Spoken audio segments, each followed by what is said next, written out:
Bonjour à tous, c'est Grande Loutre et aujourd'hui je vais vous présenter le sac que je me suis fabriqué.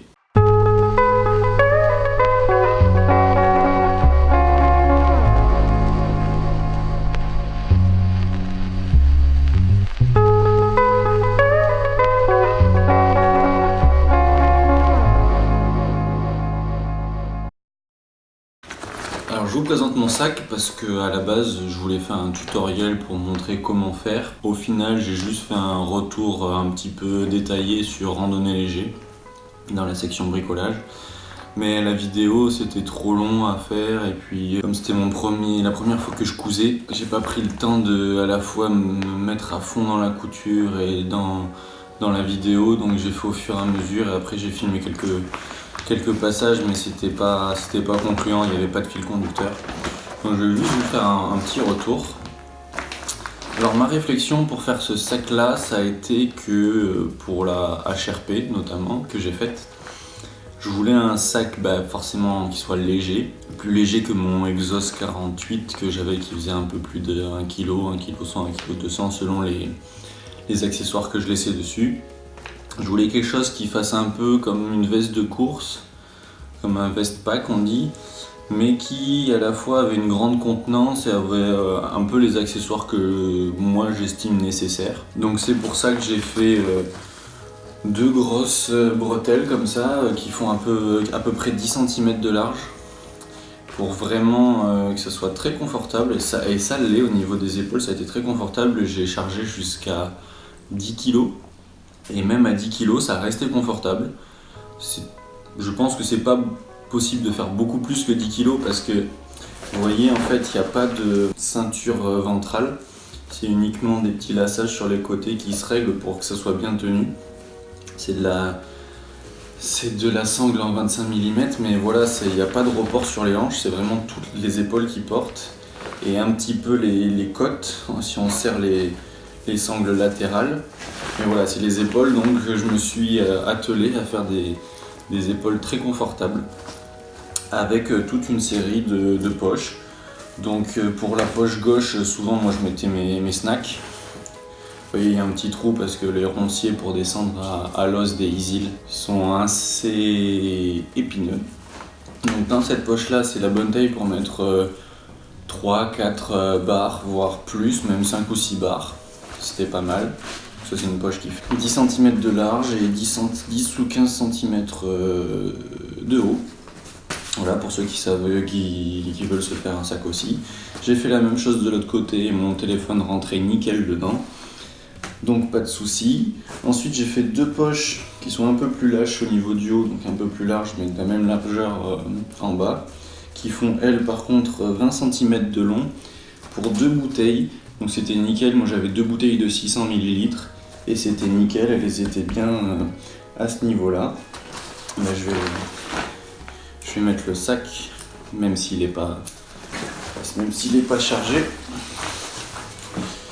Donc vous voyez,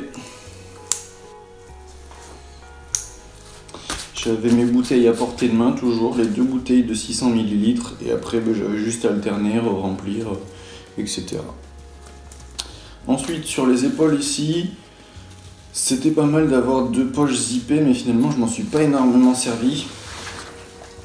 D'un côté moi je rangeais le petit kit pour éventuellement mettre le matelas à l'extérieur contre le dos parce que j'ai mis des petits passants, vous voyez, donc je peux mettre le matelas à l'extérieur comme ceci en passant la ficelle plutôt que de le mettre à l'intérieur si j'avais besoin de litres en plus. Mais finalement mon sac a été très bien même avec 4 jours de nourriture et le matelas à l'intérieur, donc de ce niveau là j'ai pas eu besoin de ce petit accessoire là. Donc avec j'avais aussi mes lunettes de soleil toujours à portée de main si jamais il y avait un EV un peu trop exposé et que la réverbération me faisait mal aux yeux. Mais sinon j'ai pas beaucoup mis mes lunettes de soleil. Et de l'autre côté j'avais écouteurs et frontal. Donc voilà, facile à prendre. J'aurais pu mettre autre chose, j'aurais pu mettre des barres, j'aurais pu mettre autre chose. Mais voilà, c'est ce que j'ai mis. Le tissu c'est du X-Pack VX21RC. Et vous voyez là, j'ai fait 700 bornes avec 15 jours intensifs. Et je pense que c'est des petites traces de transpiration qu'il y a dessus. Mais sinon, le tissu n'a pas bougé. Donc je suis plutôt satisfait. Et si je refais un autre sac, et c'est sûrement le cas bientôt, parce que j'ai envie de m'améliorer en couture, je reprendrai ce tissu-là parce que vraiment, je le trouve résistant. Pour le reste du sac, donc c'est un seul grand compartiment. On ferme comme un sac étanche en l'enroulant. Donc vous voyez, c'est une grande pièce et il y a une pièce pour le dos. Donc voilà, c'est une grande poche, hein, c'est comme ça. Elle est un peu plus fine en bas et un peu plus large en haut. Ça déporte un peu le poids, mais finalement au niveau de la contenance ça suffit. Donc j'ai compté, c'est entre 30 et 35 litres le sac. Ça dépend comment on le roule. Plus il est roulé, plus il est moins il est volumineux. Par-dessus ça, il y a une sangle avec ce qu'on appelle une boucle en G. Donc elle est réglable d'un côté et de l'autre elle est ouverte pour pouvoir la passer. Et hop, après on serre et c'est bon. Il y a une petite lance aussi, pas l'oublier parce que c'est pratique parfois. Par contre, en haut de la grande poche filet que j'ai mis ici, pour pouvoir ranger souvent le kawaii, les sardines, je mettais le porte-monnaie aussi, enfin des trucs qu'on a envie de soit qui soient pas sales, soit qui sèchent, ou soit qui soient quand même à portée de main. En haut j'ai cousu, parce qu'au début j'avais pas cousu et en fait ça tirait trop sur le mèche et pas assez sur le tissu et ça compressait pas bien. Donc j'ai cousu en haut. Et après on peut quand même passer ses deux mains de chaque côté pour accéder. Peut-être que je changerai ce système là si j'en refais un. Sur les côtés, des systèmes de compression avec de l'élastique et des line lock. Des line lock 3. Donc voilà, avec toujours des petits en gros grains, des petits passants en gros grains.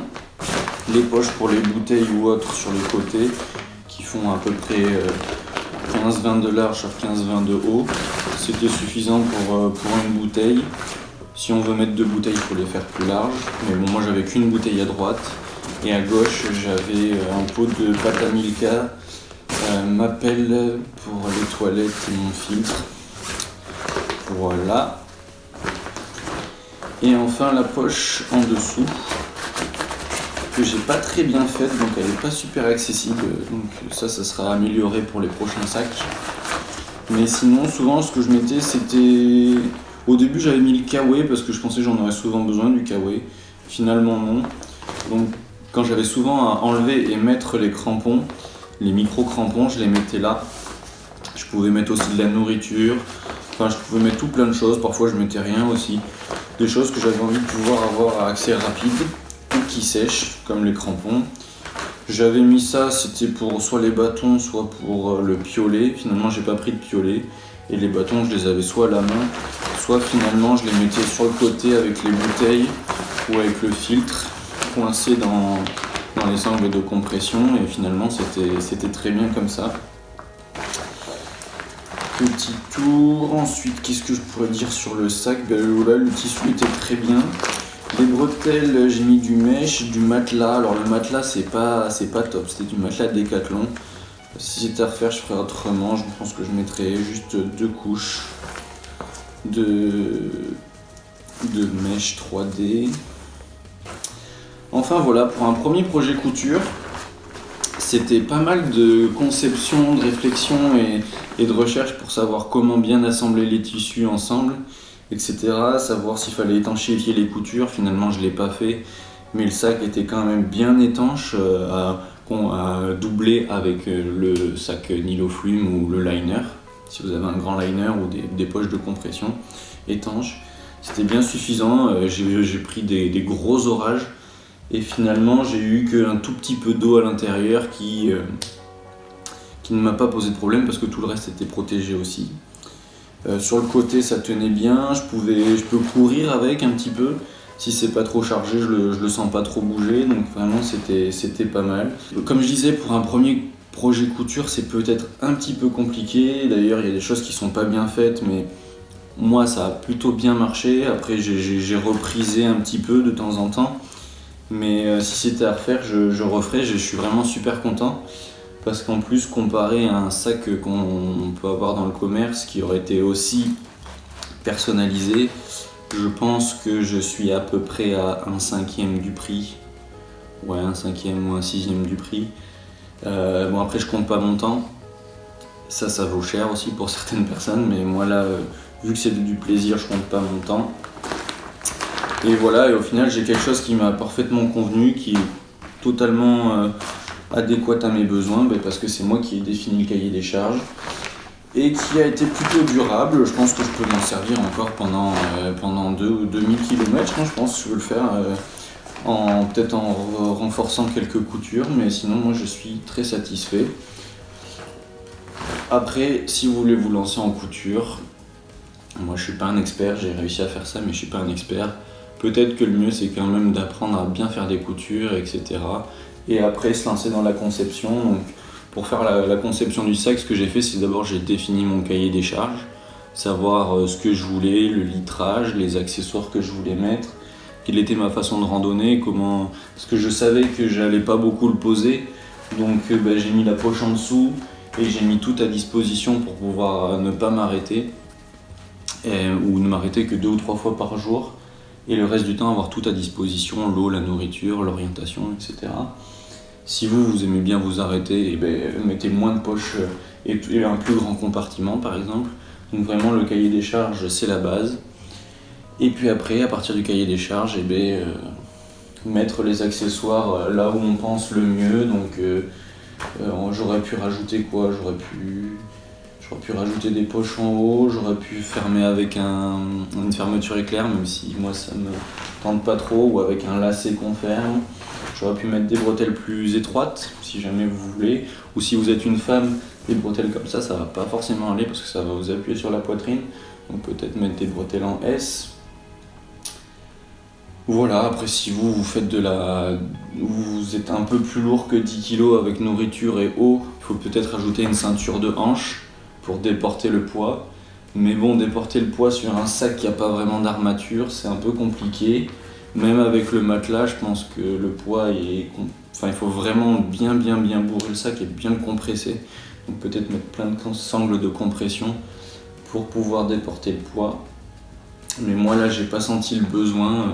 Peut-être du fait de ma carrure aussi, parce que je fais 1m87 et 10 kg pour moi c'est pas énorme.